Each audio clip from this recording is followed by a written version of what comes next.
Buenos dias, buenos tardes, mga amigos, mga amigas, sa aking mga viewers at subscribers. Magandang araw po sa inyo lahat. Ako po ang inyong lingkod, si Atty. Rene Bueno.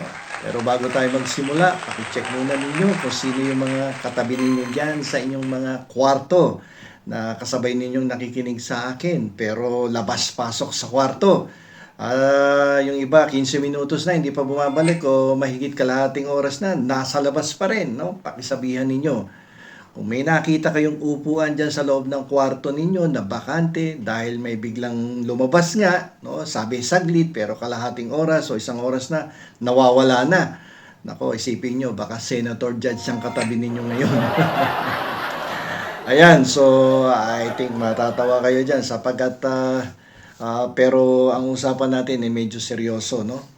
Pero nakakatawa o nakakainis tingnan, no? Na kapag ganyang merong pagdinig sa isang kaso ay makikita mo ang judge labas-pasok sa kwarto. Aba, anong klaseng judge yan, no? Ang pag-uusapan po natin ngayon ay isang napakainit na issue na sariwang-sariwa dahil kahapon lamang po ito natin nabasa sa mga balita, napanood sa mga news reports ng different television. Ang pagrampa, ang paglabas-masok ng ating mga senator judges sa gitna ng mismong impeachment trial ni Vice President Sara Duterte. Actually, umani ng ibang umani ito ng hindi papuri kundi pamimintas sa ating mga netizens. Hindi nila nagustuhan itong ginawang labas-pasok ng mga senator judges. Most of them coming from the minority bloc. So ihanda nyo yung mga ballpen at utak ninyo dahil hihimayin natin ang konsepto ng propriety o yung wastong asal ng isa o dalawa o mahigit tatlong huwes dyan sa impeachment ni Vice President Sara Duterte. Meron tayong tatlong mahalagang puntos para sa lecture na to. Pero narinig ko din kahapon na sabi ng presiding officer normal lang daw yan, no, sa isang senator judge na maglabas-pasok, no, sa isang impeachment trial court, no. Pero sa ganang akin parang hindi appropriate or tamang asal yan sa isang judge senator. So ano ba talaga ibig sabihin ng senator judge, no? Kasi kapag nakuupo sila sa Senado sa normal na araw, sila ay ang ating mga legislators, tagagawa ng batas. Pwede silang mag-privilege speech, no? Pwede silang makipagdebate o kaya mag-TikTok, no? O kaya maglaro doon sa kanilang iPad, no? During the privilege speech. Kung maalala niyo si dating Senate President Juan Ponce Enrile, ang nasirang Juan Ponce Enrile. Di ba? Kapag medyo bored yan sa nagpi-privilege speech o sa debate, nakikita niyo yan, hawak-hawak yung tablet niya. At naglalaro ng yung Candy Crush ba yun? Di ba? So natatandaan niyo pa yun. Pero kapag dito, pag nag-umpisa na ang impeachment trial, nag-iiba ang ihip ng hangin. Kasi nagpapasumpa sila sa ilalim ng isang banal na tungkulin. Sila ay nagiging judges o mga huwes galing sa bilang isang legislator, senator. So, para sa akin, parang medyo tumaas pa nga yung level or antas na kanilang karakter dito no? So, ano ang golden rule ng impeachment? Itong proseso na to ay it's actually a political process. Pero ito po ay quasi-judicial din. O parang isang totoong korte ang takbo. Quasi-judicial, ibig sabihin parang korte na rin siya. Talaga, isang regular court. Ibig sabihin, kahit politiko ka, kapag nagsimula ang trial, kailangan mong isuot ang iyong judicial cloak, yung robe mo, o yung kapa mo, ng pagiging isang seryoso at patas na huwes. Dapat magseryoso ka, pakikinggan mo mabuti. Kung hanggat maaari nga, huwag mong tatanggalin yung mata at tenga mo doon sa nagte-testify during the impeachment trial. No? Dahil kailangan makita mo ang bitaw ng salita niyan, ang kilos, no? Yung reaction niya sa mga katanungang ibinabato sa kanya. Ngayon, ano po ang problema sa balita? Nakita natin sina Senator Alan Peter Cayetano, si Robin Hood Padilla, si Camille Villar, si Mark Villar, lalo na itong si Amy Marcos na may kanya-kanyang bersyon ng chasing time sa labas ng session hall. Umabot ng 30 minuto, yung iba 15 minuto, yung iba mahigit kalahating oras, no? Yung iba mahigit 1 oras pa nga daw, no? Ayon sa balita. Nung nagsasalita ang testigo, ayun, isa-isa na nag-aalisan sa courtroom. In particular, itong ang mga nabanggit kong pangalan, no? Na ibinalita din naman talaga sa news reports, sa different news TV station. Alam niyo mga amigos, sa totoong korte, kapag ang huwes ay biglang tumayo sa gitna ng paglilitis para mag-CR ng 1 oras nang walang recess, hindi lang call of nature yan. Mistrial ang baksak niyan. Pwede ba naman yun 1 oras, kalahating oras ka na sa labas ka ng korte? Pero dahil ito ay Senado, tila naging maluwag ang bentahan ng exit pass. No? Ayon sa presiding officer, pwede naman daw maglabas-pasok sa korte. Pero alam nyo, parang ang sagwa pag gano'n ang eksena. Nagsasalita ang testigo, nagtatanong ang abogado, iniintay ang kasagutan ng testigo, pero yung huwes mismo, na siya dapat ang personally nag-oobserba ng mga katanungan, ng mga kasagutan, parang nag-ghosting, nawawala sa kwarto. No? Di ba? Parang yun ba dapat ginagawa ng isang huwes during the trial? No? Bakit napakahalaga na nakaupo ang huwes at nakatitig sa witness? Tinititigan niya dapat yan eh. May tinatawag tayong due process o ang karapatan na makatarungang paglilitis. Paano matititigan? Paano mo pakikinggan ang mga binibitawang salita ng testigo kung wala ka doon sa loob ng kwarto, sa loob ng hukuman? Alam niyo po, upang makapagbigay ng tamang desisyon, ang isang judge, no? And in this case, ang isang senator judge, ay kailangang makinig sa ebidensya ng live. Dapat na pakikinggan yan, in person, live. Actually, patikilos at tono ng boses ng testigo, dapat yung pag-aralan. Pinag-aaralan ng huwes yan. No? Importante, pati yung pagganyan, pati yung pagtitig sa abogado, pinag-aaralan yan. Alam nyo ba yun? Tinitingnan ang demeanor o ang galaw, kilos. Lalong-lalo na yung emosyon ng testigo. Paano mo malalaman kung nagsisinungaling ang testigo? Kung ang nakakita lang sa kanya ay ang bakanting upuan, no? Kung ang nakakita lang ay yung bakanting upuan ng senator judge. Kasi yung senator judge nandoon sa labas. Nandoon. Hindi naman pwedeng ang upuan ang bumoto sa dulo ng impeachment trial. Ano yung makakaboto ba yung bakanting upuan sa loob ng impeachment trial court?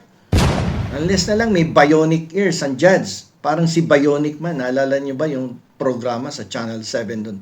Sa Channel 7 noon, na Bionic Man. May bionic ears, may bionic eyes, may bionic nose. Kahit wala siya doon sa mismong lugar, naririnig niya ang mga pinagsasabi ng testigo.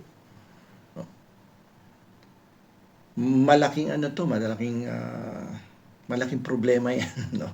Sakit ng ulo yan kapag lumalabas sa mga senator judges sa impeachment trial court.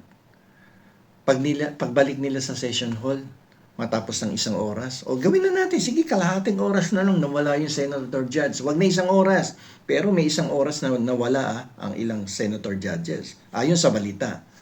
Anong gagawin nila?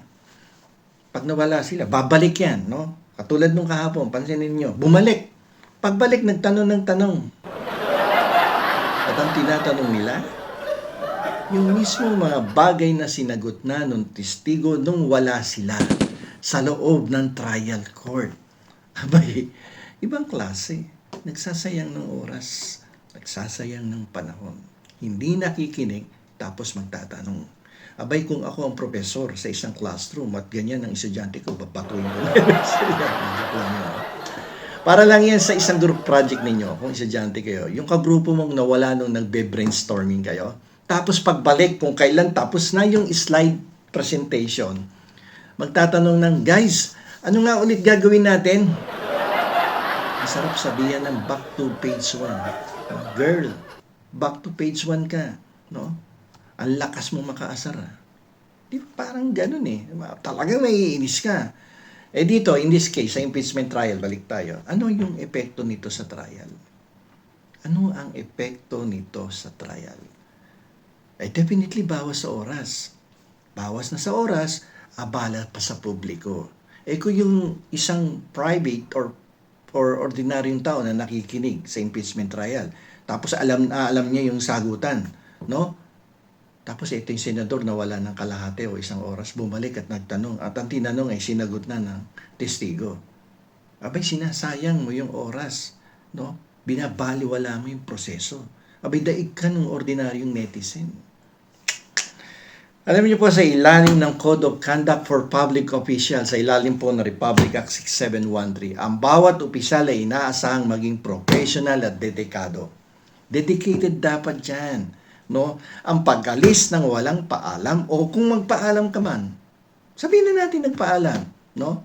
Mula sa presiding officer, pinayagan, kinindatan ng presiding officer. No? Ito po ay nagpapakita ng kakulangan sa seryosong pagtingin sa isang makasaysayang tungkulin, sa isang makasaysayang pagdinig. Sabi nga ng isa, trial of the century ito dahil vice presidente ang inaano dito, ang nililitis. Napaka-importante yung public official to, second highest official of the land. At huwag nating kalimutan ng elepante sa loob ng kwarto. Ang balita mismo, ang nagsabi na ang mga senador na pansamantalang umalis ay kabilang sa minority black. Binanggit ko, diba? Kayo mismo, alam nyo, mga minority black members. O mga kaalyado. O may simpatya sa kampo ng nasasakdal. Anong klaseng? Kayo ngayon dapat nakikinig kasi kaalyado nyo yung nasasakdal. Tapos nung nagsasalita yung testigo ng prosecution, isa-isa kayong naglayasan. Dito pumapasok yung issue ng impartiality o pagiging patas. Bakit? Kapag ang ebidensya o testigo ay laban sa kakampi mo, tapos bigla kang lalabas, ano iniisip ng taong bayan ngayon? Sige nga, testigo ng prosecution, nagsasalita, sumasagot sa different questions by the lawyer, tapos bigla kang lumabas sa kwarto. Eh, ano iisipin namin? Kami mga ordinaryong tao. Iisipin ba ng ordinaryong tao na nag-CR ka lang talaga? O iisipin nila nag-walk out ka dahil ayaw mong marinig. Ayaw mong marinig ang katotohanan. Sa batas, ang itsura ng kawalan ng hustisya ay kasing sama mismo ng kawalan ng hustisya. Kapag nawalan ng tiwala ang publiko sa mismong mga huwes, mawawalan din sila ng tiwala sa magiging hatol ng Senado. Maabsuelto man yan o mag-convict ang nasasakdal, bawas na o na-destroy na ang tiwala ng taong bayan sa mga huwes na yan na binabaliwala ang proseso. Di ba sana kung mga genius yung iba pa nga dyan. Naku, ewan na lang kung anong... Naku, Rudy, ano ba yan? Sabi nga ni Alfred de Guzman. Okay. Bilang pagtatapos po sa ating lecture for today, ngayong umaga, no? Umaga dito sa Pilipinas ngayon. Tandaan po natin to. Ang pagiging senador judge ay hindi po parang panonood ng sine na pwede kang lumabas para bumili ng popcorn, para bumili ng soft drinks, no? Habang nasa kapanapanabik na eksena. Tapos, magpapakwento ka na lang sa katabi mo sa sine pagbalik mo. Ito ay isang sagradong tungkulin sa ilalim ng ating konstitusyon. Hindi po ito isang sine na nanonood ka dyan sa podium, sa mga magagandang sinehan, di ba? Na anytime pwede kang lumabas ng sinehan, bili ka ng popcorn, bumili ka ng soft drinks, tapos pagbalik mo doon sa upuan, sasabi mo, pare, ano nga ba yung nangyari nung bumibili ko ng popcorn at ng soft drinks? ito popcorn, ito soft drinks, pero ka namang binili naman kita. Kwento mo nga kung ano nangyari the last 30 minutes. Naku po, Rudy, ano ba? Pinahawa na ako dito kay Alfred de Guzman, isang vlogger sa Facebook at sa YouTube. Kung hindi kayang tiisin ang ilang oras na pag-upo upang makinig sa paglilitis ng bansa, baka naman mas gustong maging audience na lang kaysa maging judge. Mag-resign na lang. Huwag ka na maging senator judge. Ayaw mo naman pala makinig kapag ikaw ay gumaganap ng isa sa pinaka-importante mong tungkulin. Sabi, mag-resign na kayo. Huwag na kayo dyan. No? Para tuluyan ng makumpleto yung 20 o 18 na lang ang mga judges dyan. No? Di ba? Hindi pinaglalaban ninyo yung threshold ng 2/3, yung 24 members of the Senate. Pagkatapos, pag nagkakaroon ng paglilitis dyan, naglalabasan kayo kapag nagsasalita na ang testigo at sinasabi ang katotohanan. Bakit kayo lumalabas? Ayaw nyo marinig ang katotohanan mula sa isang testigo na nag-conduct ng investigation. Ayaw nyo marinig. Tapos kapag testigo nyo na ang magsasalita, napakahigpit ninyo. Definitely, maghihigpit kayo ng gusto. Baka sitahin nyo yung umubo. O kaya bigla lang gumanon. Nako. Dito makikita mo yung yung pagiging bias ng ibang senator judges. Yung iba nga umaakto na ng lawyers for the defense Yung mga tanong may kulay ng pagiging partial and bias no? Di ba? So mga amigos, mga amigas, salamat po sa inyong pakikinig at sana po ay ma-share ninyo itong ating kwentuhan ngayong episode na to nang malaman naman ng ibang mga tao, ng mga interesado dito sa makasaysayang paglilitis na to na mayroon tayong ilang mga senator judges na hindi marunong gumalang sa proseso ng isang makasaysayang paglilitis. Nandito na lamang po, ito po ang inyong report, si Atty.